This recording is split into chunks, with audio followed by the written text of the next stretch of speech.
Welcome to another episode of Better Business, Better Life. I'm your host, Deborah Chantry-Taylor.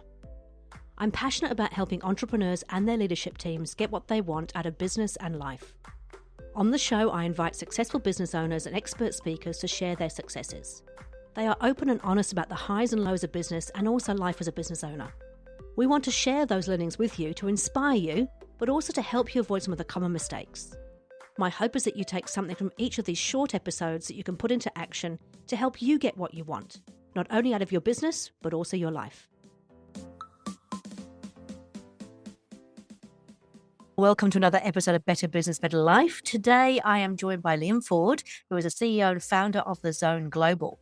And we've just been having a chat in my office for about the last hour and a half or so about life, the universe, and everything. So super excited to find out from Liam for you some of the things that he has experienced in his lifetime. Welcome. Hey, thanks. Thanks, Deborah. It's really great to be here. And of course, you know I'm a fan of EOS, so I don't need to plug it, but I always will. Thank you very much. I appreciate that.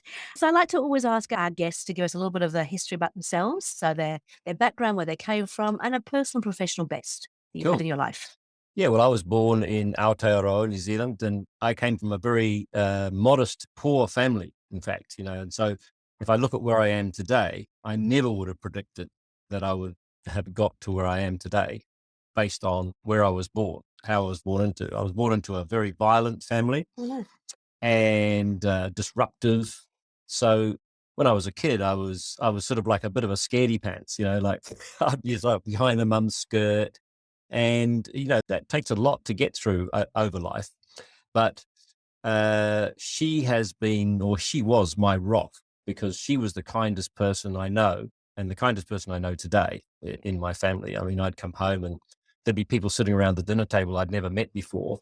And she'd say, "Oh, I just found them on the street and they looked hungry, so I made them dinner." And then, I'd see people steal stuff, and I'd say, "Hey, Mum, that person just took." She said, "They probably need it more than me." Wow. And so, yeah, that was a bit of my background. And then I started off wanting to be a vet. So I went down to Massey University, for those of you who know, which is this little town out in this middle of nowhere, bloody freezing. And but I really found that I loved animals too much. And being a vet, you have to be sort of like quite cool and removed from it. Not that I'm saying vets don't love animals, they do, but I couldn't do that. Well, you can't afford to get involved on a day-to-day basis. Yeah. It would destroy you. Yeah, exactly. Yeah. That's what I found. So I ended up then doing a science degree. And as part of that, I did psychology. And I found that really, really interesting. So anyway, I left New Zealand at, 20, or when I finished my degree. Got on an OE, went to Australia, worked on a building site, made some money, went to the UK. And then I stumbled into starting my own business, or becoming part of a business, which was in the recruitment area. Really? Yeah. That's really crazy. I just liked people. And anyway, I grew that business it was about a $30 million business, and we had 600 people. So I grew quite a large business, and I realized, I was quite a good entrepreneur. But the real story is that I came back to New Zealand, and I was at a party with my cousin's place, and, I was sort of big noting, and I've got this business, and this is quite a few years ago now, like maybe 25 years ago.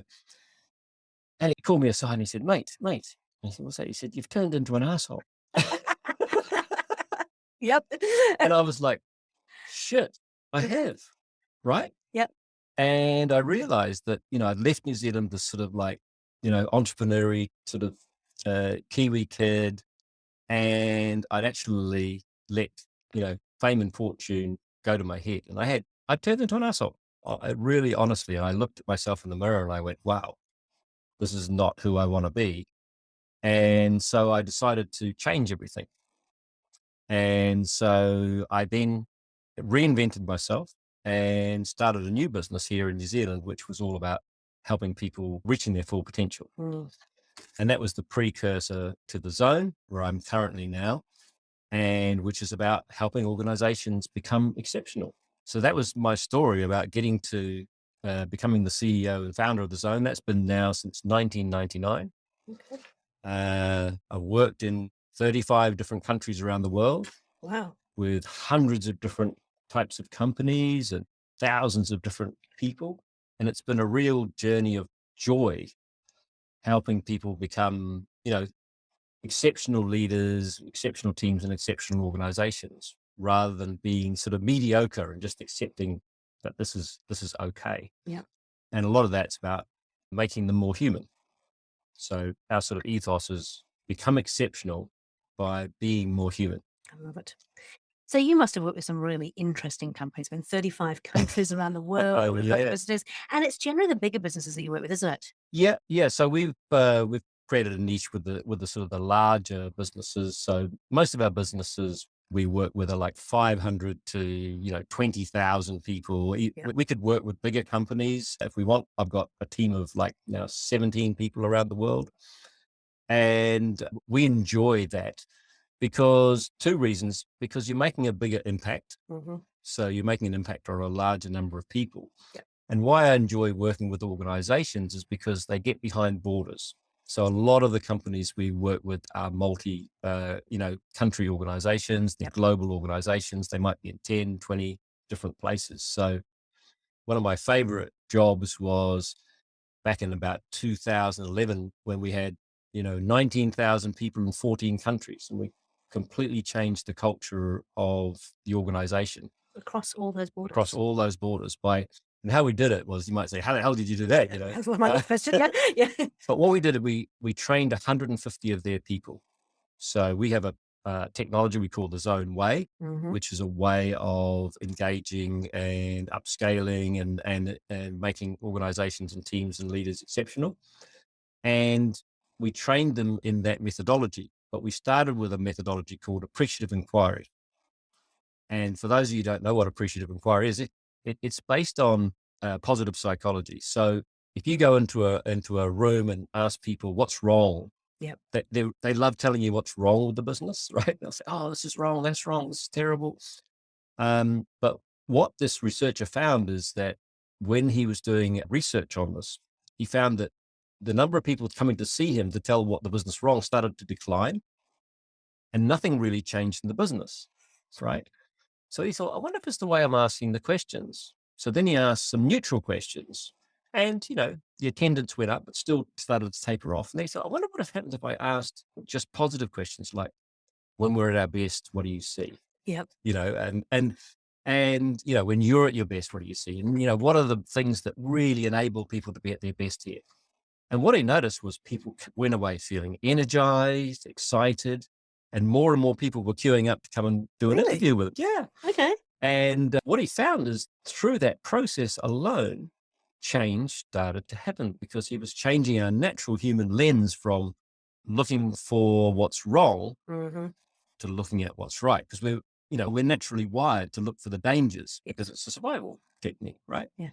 So when you ask people to look for the positives, you get a whole different mindset, and people start then looking at all the positives in what they do, and they do more of the positive things, which means there's naturally less time to do the negative things, right? So you just get rid of those naturally. And you still need to lean into some things that are broken. Sure. But it's a different mindset. So Yeah, that was pretty interesting. I think it's part of what we employ in the whole level 10 meeting, which you start off with we call it good news. The very first part of the agenda is good news, personal, professional. And the idea is just get people in that positive kind of mindset and thinking about working on things rather than being down in the you've got fires. Yeah. Well, there's a really good talk that was done by a guy called Sean Accord. It's, I think, about 2014 now. It's a TED talk. Right. Watch that. So, if you put that in your show notes, it's a TED talk and it's called The Happy Secret to Better Work. And it's one that we show a lot of our clients, all of our clients. And it's all about positive mindset gives you positive results. Mm-hmm. And he's got a lot of research and a lot of data that actually backs that up. So, and it's a really funny talk too. So it's worth watching. I should pop that in the links. Wonderful. Okay. So in terms of, working with all these different businesses, what have been some of the challenges that you've seen in these businesses because they're all continuing to grow, aren't they? Yeah. So they're all primarily growth businesses. Yeah. And what you find is it's probably no different than the small business, to be honest, just at a different scale. So we can share notes on this, but as they grow, I'll tell a story that I tell, which might amplify it a little bit, which is you have 3 riders on the back of an elephant. Yep. and one wants to go straight ahead, one wants to go left, and one wants to go right. So, one that's trying to maneuver the elephant straight ahead, and one at the back wants to go left, and so the elephant's getting confusing messages about direction. Mm-hmm. And so what does an elephant do when it has confusing messages? Do you know? Well, sit down. I don't know. That's Yeah. Well, almost. It stops. Yeah. Now, if you think of the elephant as your organization, Yes. and the 3 riders on the back is your leadership team or your leaders in your team, if you have, messages that are misaligned, or you have misalignment at the top, Yep. it's going to slow your organization down or stop it.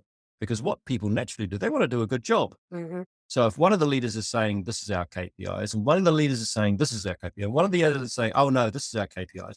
If one of the leaders is moving at 10 miles an hour, the other one at 20, the other one at 50, yep, that's exactly what happens. So your organization slows down, and people are then confused, and they go, oh, Deborah, what am I supposed to do here? Even though they would naturally know if the messages were aligned. Yeah. And so what you do is you hamstring your organization. You actually hamper it. Yep. You disable it. And that's what I find in the big organizations, because they have a big chain of communication from top to bottom. Yep. So it's like that old, whispers game where you sort of whisper. Chinese whispers. Yes. Yeah. Where you whisper something in one ear, and by the time it comes round to you, it's a completely different message. So that's what I find is one of the areas. The second area is culture. So quite often cultures will start to form in the organization because of these silos. So you'll have a different culture in finance, a different culture in marketing, a different culture in sales, a different culture in operations. And that creates another set of silos and misalignment. Then in order to try and solve for that problem, they introduce bureaucracy. So then they over process things. Yes. So then there's a SOP or a process for everything, and then everything slows down even more. And then you have to have meetings before the meeting to check whether the politics are right. Then there's the meeting, and then there's the meeting after the meeting, and then there's, It just reminds me of my 12 months at council. Sorry, for my sins, I worked 12 months at the Auckland City Council. Oh, it was right. exactly like that. Right. Well, that's the problem with big organizations. Mm. It's about getting rid of all that BS. Yeah. Getting rid of the bureaucracy, getting rid of the misalignment, getting rid of the agendas, right? And I use an analogy of a fishbowl for your culture. Mm-hmm. So I say, okay, so imagine you've got this fishbowl, and every time you add a bit of bureaucracy or politics or hidden agendas or miscommunication, that's polluting the water. Mm. Right? So you have this fantastic fish that's in the water, and she's come in from the best university. She's super resilient. Like, she wants to change the world. And she's like, yay, let's get in there. Yeah. And then she gets, oh, I'm too busy for you. Or, oh, you have to have 10 signatures to do that. Oh, you have to, there's a meeting before and so this water starts getting polluted, and the fish starts to get sick. Mm. Now, what do you do when the fish starts to get sick in polluted water? You change the water, or do you change the fish? Mm. Now, what you find is corporations do is they change the fish, right? When you ask kids, I go to schools and I ask kids this, and I say, hey, what do you do? And they go, change the water. Yeah. Right? Instead, and this is what happens in big organizations. The water gets cloudy, miscommunications, bureaucracy, and all those things. They start to dirty the water.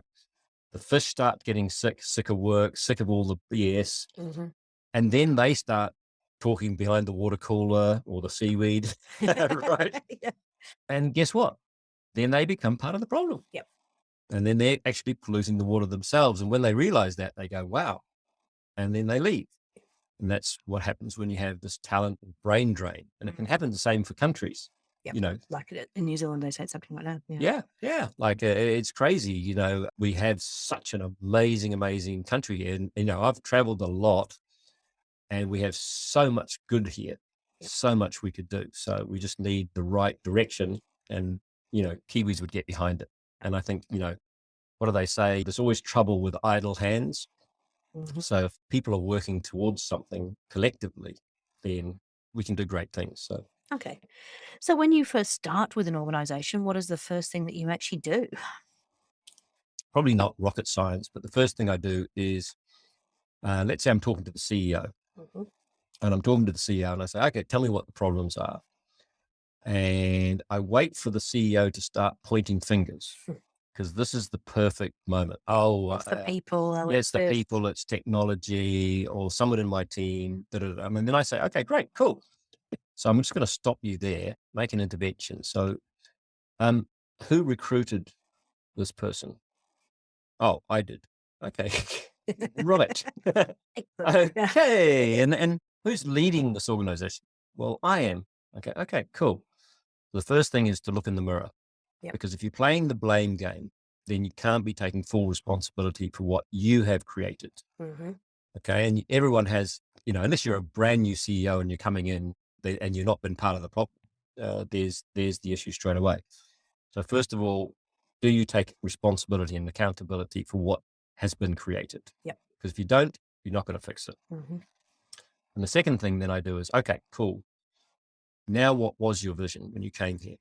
Or what is your vision? What do you really want to create? What would exceptional look like to you? Not just ordinary, not just a little bit better. Shoot, sky's the limit. Because that stretch in consciousness helps people wake up. Because then they're held to a higher account. I say, okay, so if that now becomes your CEO, so you're no longer the CEO, but your dream is, and you report to that dream, then we start getting things really interesting happen, right? Oh, okay, so I'm not really the CEO. I'm just like a caretaker of that dream. And then, quite often I'll have a meeting then with the exec team and have the same process with all of the exec team. So I sort of do a discovery process with all of the exec team, and then I'll put it all together and present it back to them. And, often I'll have a situation where I'll talk about, okay, so you're all here now because you've fought your way to the top, right? And that's what's got you here. But that's not going to get you to be a leader of an enterprise. Because as a leader of an enterprise, you need to collaborate across the whole organization. Yes. And if you're not fully aligned and you're not got each other's backs and you're not fully committed to each other's, success, we have a problem. Right. So it's a little bit like I use an analogy, the difference between an Olympic team, which is flying the same flag, everyone's trying to get gold medals, right? And hey, we'll win, but you're winning for your discipline before you're winning for the country. Yeah. The winning for the country just happens to happen when you count up the medals. That's one form of team, but that's not the sort of team you need for an enterprise. You need a team that's collaborating like a football team or a netball team or a rugby team or, They're all playing for the greater good. Yeah. So we've got a common shared greater good vision, goal, what that good looks like. We're all playing different positions or different functions. And then we go from there. I never thought about the Olympic team like that, but you're right. It's very, very different. Yeah. Yeah. Okay. And the other thing is, agile is very popular today as a word, Yes. right? And I've seen lots and lots of agile implementations around the world, successful and unsuccessful. And what happens is that a lot of companies are actually structured like a matrix, right? So they'll have a functional accountability and they'll have a cross-functional accountability, because cross-function is usually how they launch products or do things. And they want the organization to be more agile, but they put the structure in place, which is matrix, right? Mm-hmm. And agile and matrix have two fundamental different, completely different ways of operating. Yep. Yeah, completely different ways of operating. So you have to, in order for the agile way to work inside of a matrix, it's the agile mindset, understanding how to work in a matrix organization. And in a matrix organization, it's always the cross points where the function meets the cross function that you have an opportunity for conflict.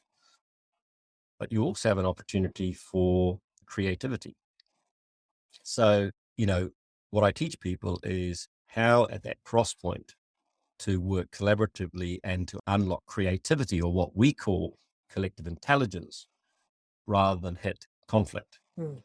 And then you unlock incredible value for the organization and you unlock this collaboration and collective intelligence. So I call it the collaborative advantage. I'm writing a book on that right now. Excellent. So when's that going to be released? Probably next year, I'd say. Okay. Yeah. So you first heard it on this podcast. Excellent. I look forward to that. Because I keep hearing people talking about competitive advantages, and that Yeah. I understand that, what makes you different, what makes you stand out, what makes you different from your competitors. But all true enterprises are collaborative. Yeah. Because if you're not collaborative, you can't compete, Mm-hmm. right? So collaborative is actually underpinning competitive. And it comes back to, my love of nature. As you know, I'm also big into sustainability, permaculture, regenerative agriculture, and that's really important to me. Yep. And if you look at natural systems, they're very much collaborative systems, and they can live in harmony, which seems like competition. Yes. So it's pretty cool. So that's the basis of understanding this whole collaborative advantage that we have. Mm-hmm. And if you lose that and you start competing, particularly on the inside, Yeah. you're going to be in trouble. Okay. I look forward to that book coming out. I want to take you back, if I may, to your original business in the recruitment business. I'm assuming because you had, how many staff was it in the end? 600. 600 staff and 30 minutes old. Okay. How quickly did you grow, and what were the sort of some of the challenges you came? Well, I had that business for 21 years.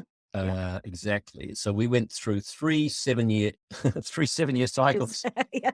We actually went through three recessions fundamentally. And the first one was the most brutal, Right. because that was when I had about 40 people and we had to go down to 7. Yeah. And it was tough.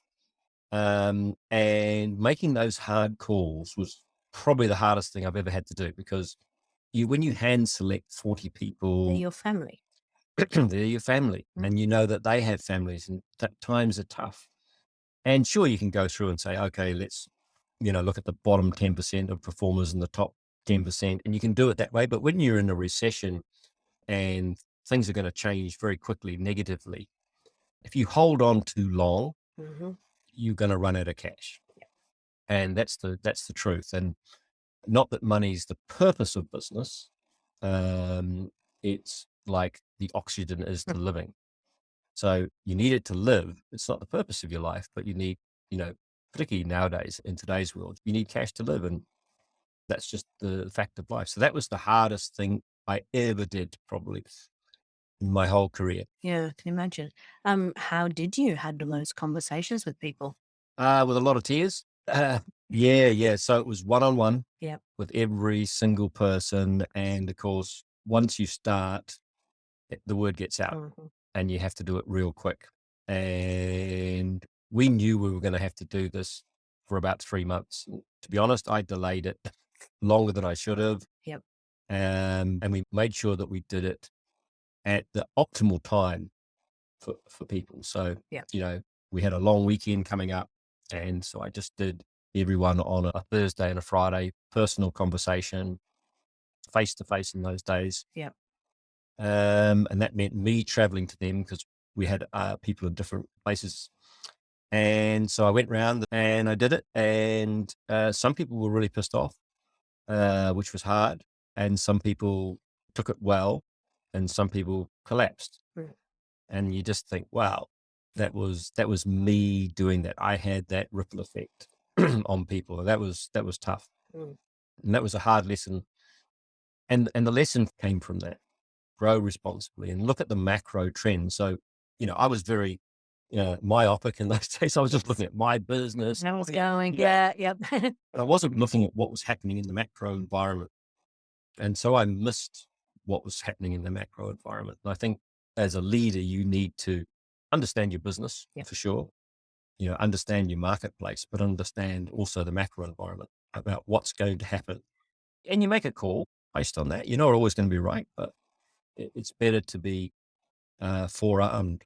Yeah. I always talk about having, there's the main plan, but you have to have other plans up there just in case. The plan B. Yeah, the smash in case of emergency kind of plan. Yeah, exactly. Break glass here. Yeah. You can't do that. We talked about this before we came on the podcast, so this whole macro, being really aware of the macro environment. Can you give me some examples of things people should be looking to in terms of understanding that macro environment? Well, I mean, there's a lot of good data in New Zealand if you read a lot of the bank reports, a lot of the bank economists. Then if you look at their ability to predict the future, it's a little bit like the weather. Yeah. Right. We've been predicting weather for like 150 years and we still can't get it right. Yeah. You know what I mean?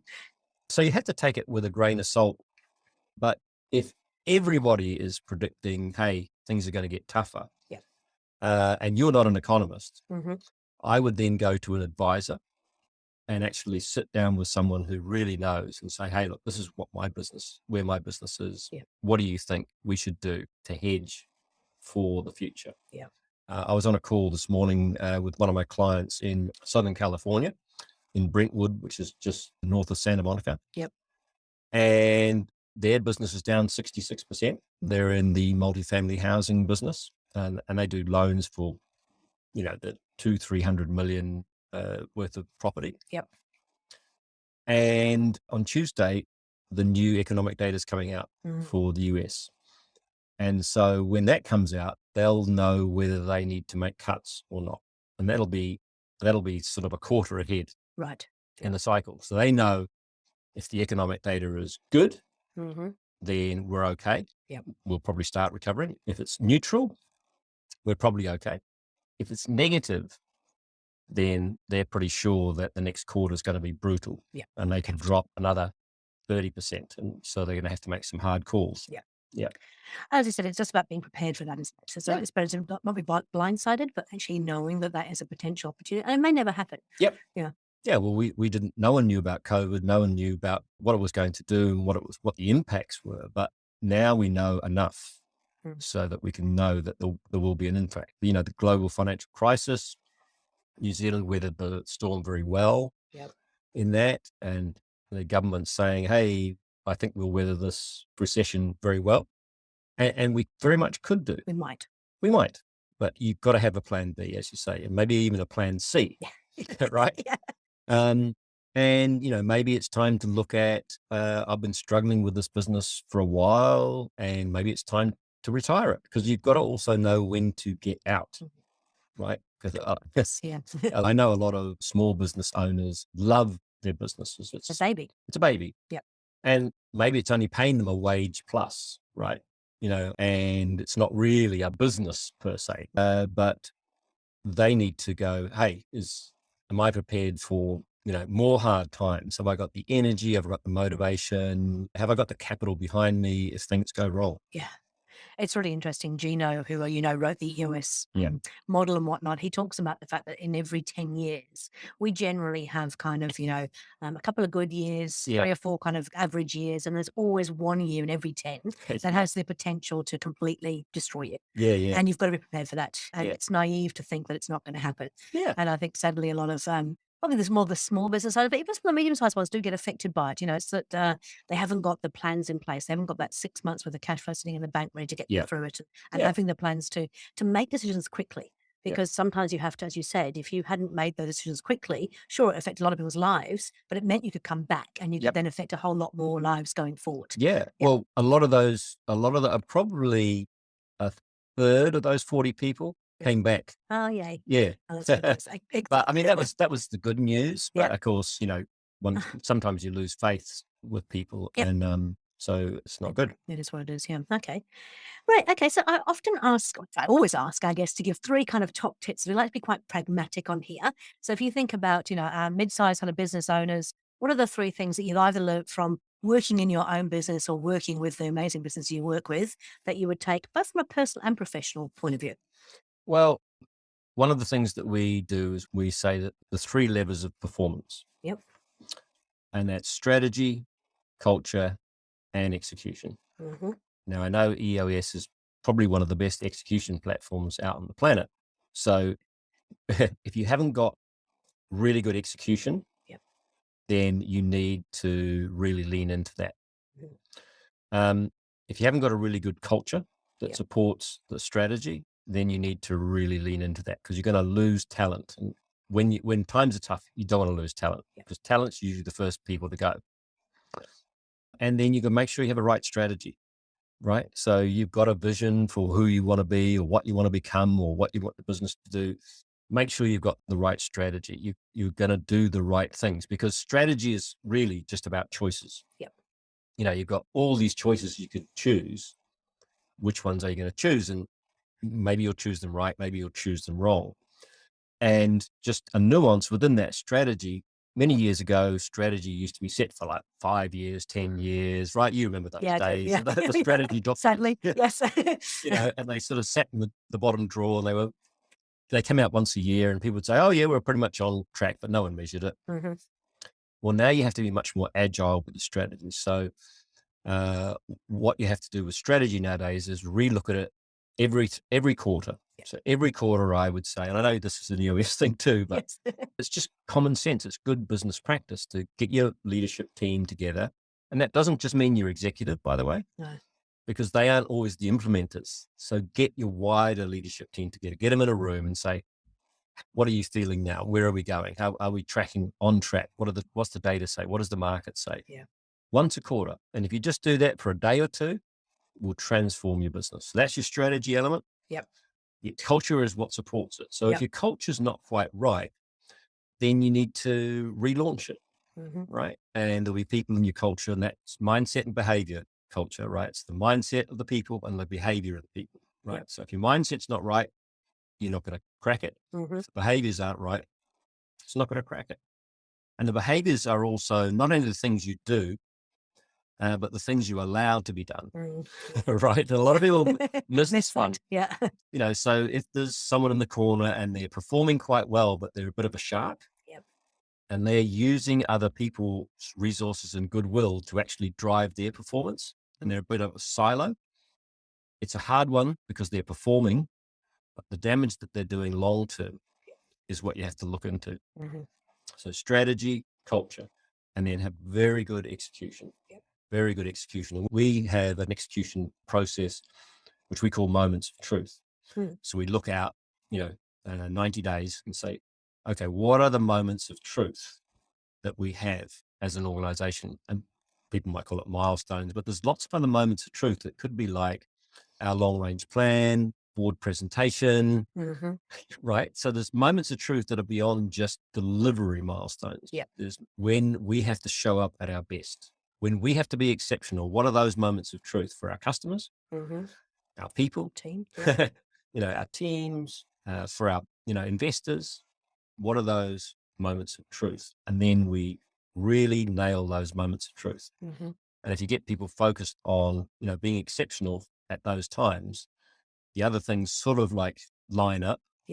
So those are the three things that I'd say: focus on your strategy, get that right; culture, get that right; and then your execution.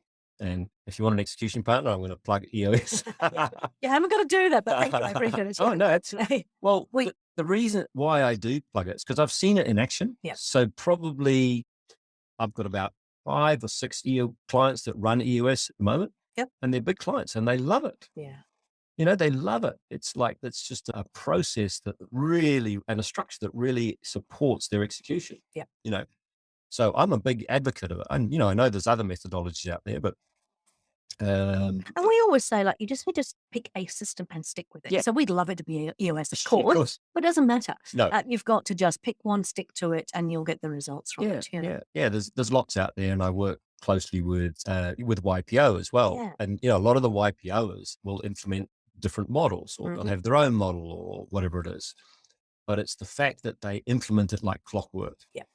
That's the thing that makes the difference. It's like consistency. You're talking about the same things. You allow room for sideways gravity to come in, right? So it's not so tight that you can't allow for creativity or things that come out of the blue, or people to speak up and just say, I don't know, my gut's telling me, you have to allow room for that, that element of human creativity and insight to creep into your system, and then you can adjust. Right. So don't try and suppress those views and that diversity. Try and encourage it and have it as a voice. And go, bring it out. Let's hear what you're thinking. Right. Because it might be totally just imagination. Right. Oh, there could be something in it. There could be something in it. Right. Mm-hmm. And that's what we call collective intelligence. Like, why dumb down the room when you can unlock it and unlock the potential? I give an example. I was working with a company the other day who actually does food manufacture stuff. So they've got a chef who's on the leadership team, and we're having some issues financially. So we're talking about cash flow and financial stuff. And it was actually the chef that came up with the solution in the end. Yeah. Now, it wasn't his area of accountability, responsibility, but nevertheless, because we're all working for the greater good, Yep. we're all going, well, how can we contribute? And it's just that diversity of thought, I think, that Yeah. can really challenge some of the things you do. Yeah. Well, we're all in the same boat, basically, Yeah. and we should all be rowing in the same direction, and if we are, then everybody's voice is equal. Yep. And, at the end of the day, the role of the CEO or whatever it is to maybe take some hard decisions, but also to empower their team to take most of the decisions, and for their teams to empower most of their teams to take more of the decisions that are interfacing with your customers or clients or however because they are their Johnny on the spot. Yeah. They're the representation of your entire business brand. Name it. Yeah. I forget was it Mike Tyson who said, you can have, the fight plan can be as great until you get the first punch. That's what I mean. And then you're like, wow. Yeah, exactly. Yeah. That's a little bit like life. And it's never been a straight line for me. And I've never met anyone whose life has ever been a straight line. No, we kind of get taught that even with businesses, we've got that whole hockey stick growth thing. Yeah. I've never seen that in a business yet. No. I shouldn't say never. I have seen one outlier that definitely did do that. But in general terms, there's lots of little blips on the way. Yeah, it's like a whole regression analysis, isn't it? It's like all these dots scattered across a line. You draw a straight line through it. That's for statistical purposes. That's not life. That's not life at all. So I'm just really interested. I mean, I love the fact that you're talking about, giving accountability back to people and putting it back on them. I think that's really important. It's kind of like letting go, but within the boundaries and the things that you've set within your culture and within your measurables. For my listeners who tend to be a little bit more mid-sized, potentially looking to grow into that next level up, any last words of advice for them in terms of, because you had 600 staff, that's a significant size business. What changed? Was there anything that changed in between being a mid-sized to being a slightly larger business? Well, I think fundamentally I set the culture, we set the vision, and then we systematized. Yeah. Right? Yep. I don't think there's any magic. No. Right? You can't scale a business when it's like you're reinventing the wheel all the time. Yeah. Right. Oh, how do we do this? Now, I'll tell you what, I was chatting to someone the other day. Yeah. And this is how bad their scaling is. Now, they've got 800 people. We were chatting on a completely different topic. So I was training these champions to go around and re-energize the business. Right. We were getting them to talk about the vision, the strategy, the values, and, the finances and how to have low cost or no cost ideas, right? Because the business was struggling. So I'm on the call there and someone says, oh, one of the people in the workshop said, it's terrible. We need to get better systems. And she said, well, what's an example? She said, I spent 2 weeks creating this mail merge document to send out to all our drivers. And it took me ages. And I had to get all the emails and then send them out one by one. And she said, have you ever heard of this thing called mail merge? And she went, no. And she showed her this thing where she could import all of the email addresses into one spreadsheet pretty easy, and then just press a couple of buttons. Off you go, send it. Yeah. And it went out by email. And she was like, oh my God, I didn't know we could do that. Right. Now, on the same call, there was someone who said, yeah, I had the same thing in the workshop I did, and they didn't even know we had DocuSign. And the woman that said in the other, she said, what's DocuSign? Have we got DocuSign? Yeah. And he went, yeah. She went, oh my God, I didn't know we had DocuSign. And they've been working together for 4 months. Right. That's another idea.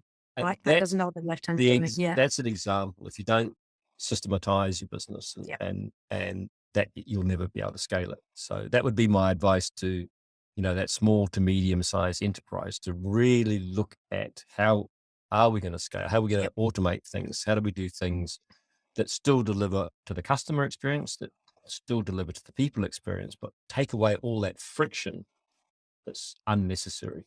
Because as you know, one of the other things that I do is I'm a flow coach. Yes. Right. So, and flow is all about, one of the elements is about taking friction out of your life.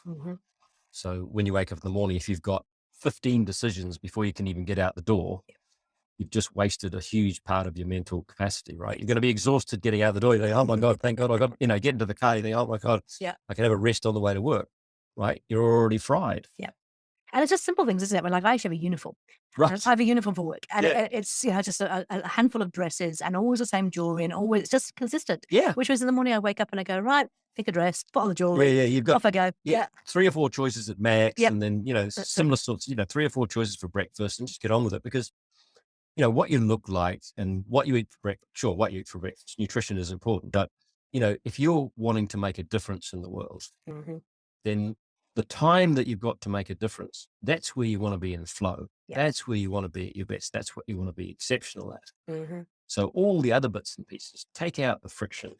Take out all the friction. And if you spend all your day in the morning, one client I had recently here in New Zealand, what he did, he said, oh, I've got a good routine in the morning. I said, oh, what do you do? He said, well, I get up in the morning. I get up about like 5:36. I go down, I make myself a coffee. I grab the Herald and I sit in bed and read the Herald. And then, and I said, oh, okay, cool. How do you feel at the end of that? He said, yeah, I feel a bit, I feel a bit tired. And I'm like, dude, you have just wasted the best 90 minutes of your morning. Yeah. Reading doom and gloom, blah, blah, blah. Yeah. And he's like, shit, I hadn't thought of that. I said, you've got dogs, haven't you? He goes, yeah. I said, okay. So tomorrow, what I want you to do is get up in the morning, don't have a coffee first thing for a start, just get some blue light. And because that's a stimulant, getting out in the morning, take your dogs for an hour's walk or 45 minutes walk and just whistle along and play, meet other people and get yourself some exercise. Then come back. What are you going to nail this day? Well, how are you going to win the day? How are you going to win the week? Right? Think about that. Grab yourself a coffee and then do your most creative, high value work while you've got all of your attention freed up. You're in the best energy space you possibly could be. And that's some, and I didn't charge him for this, by the way. He paid for lunch though. Excellent. He's called me back later. He said, that's changed my life.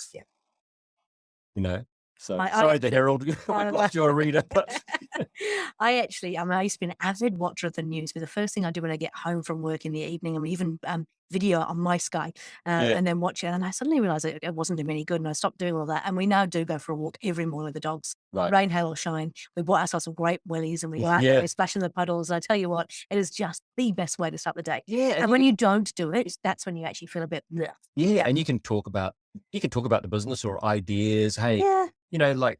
That's why ideas come to you when you're relaxed. Yeah. Because as soon as you relax, you shut down this prefrontal cortex, which is your thinking brain or the CEO brain, and you access your pattern recognition system. Yeah. And then all of a sudden ideas come. So you're in the shower, like, wow. Right? Yeah. Quickly write it on the mirror or something. Yes. Or, you're going for a walk or, you meet a friend and you just have such good energy. You're in the car on the way back. You think of a new idea. Yeah, no, completely agree. I had another podcast guest who talked all about that stuff. I was blown away. But I remember you doing the talk at the Connected Communities. I mean, again, it was something that really struck me, and I've completely forgotten it now. But it was just around that whole flow is like not wasting that perfect time. Yeah. Hey, look, I know we could talk for hours because we already have, but I also know you've got a huge amount of resources available that can actually help people. I mean, you've got some great case studies on your website. You've got, have you already written a book, or is this going to be your first book? This is my first real book. I wrote a short book for my TED Talk. Oh, yeah. Yeah. So, your TED Talk. So what is your TED Talk title? It's the TED Talk title is What's Really Killing Us? Because I did that in 2014. Yep.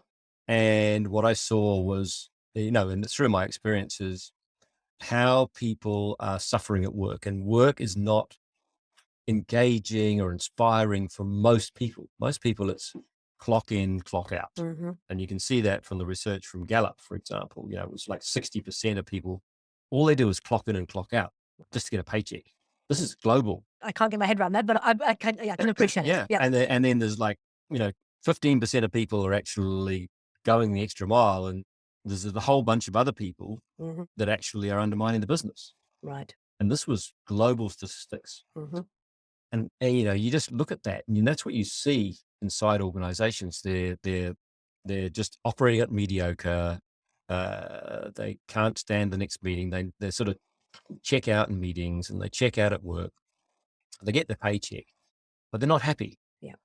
And that's what I saw around the world. And so someone asked me to speak at a TED talk, and that was the title of my talk. Right. That was What is Really Killing Us? Mm. And it's a 4-letter word called work. And it's just the way that work is set up. Yeah. We can set up work so much differently Yep. to be exceptional, to be excited. I mean, not every day. We all still have to fill in our tax forms and stuff and whatever.